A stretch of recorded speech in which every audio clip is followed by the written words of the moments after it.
And, in geography, we did, of course, the British Empire. So we did all the Commonwealth Yes. countries.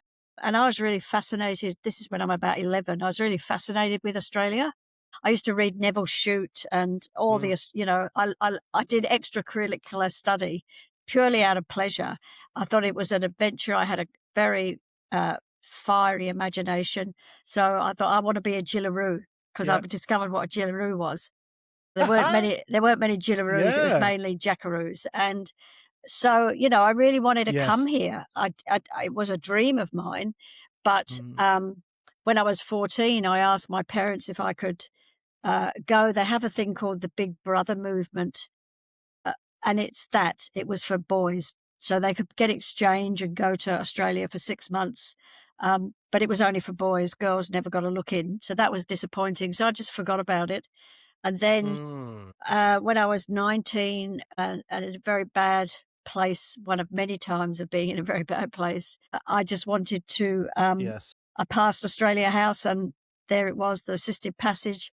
So it was a way of fulfilling my dream, but also I definitely was running away. There's no risk about that. And I was running away from my Yeah. And were family. drugs and Yes. Yeah, very much so. I, I by the time I was 17, I was already drinking heavily. And then back in the day, so we're talking mid-60s, late 60s, they were selling Mm. pills in the pubs and everything.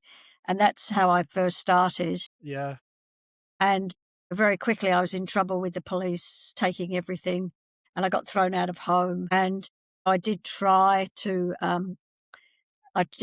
stop, and I sort of did, but then I went into Mm. anorexia, nearly died from anorexia. So all stuff about not wanting to deal with my Wow. issues. So I did it for a while Yes. there. When I was anorexic, I wasn't taking drugs. I was living at home again. And so this was my Mhm. way of, oh, well, I can change my life now. If I just go to another country, I'll change my life. Everything will be fine, forgetting actually that I didn't know I was the problem at that point. Yeah. A classic geographical. Totally. Yeah. Yeah. Nothing original about it. So when you landed in Australia in the 70s, it was the land of opportunity. What did Australia mean and present with you? Well, it was hard.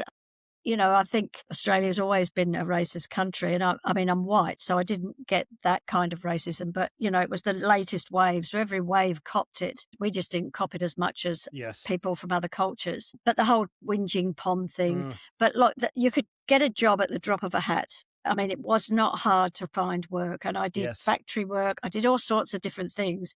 If I didn't like it, I'd leave. The next day, I could get another job. There was nothing wrong there. So in the 2 years before I went traveling, I did all sorts of jobs, staying with a relative who lived here, and then I got kicked out of there because I was starting to use drugs again and, you know, enticing one of Yes. my cousins to join me. And then I did actually get a job. I settled down and I did my, I guess, the school certificate, GSC's advanced thing. I did it part-time at Granville College, and apparently I was really good, especially at English. Funny that. And I was encouraged Mm. to stay and do my The mother tongue. HSC. Yeah. Well, no, just because I'm good with words, right? Yes. As I discover. Yes. But instead, I just decided I didn't want to study anymore and had no commitment to anything. And I just went traveling. And that was the beginning of crossing what I call the thin red line. When I started traveling in Southeast Asia, it all came back Yep. again very quickly.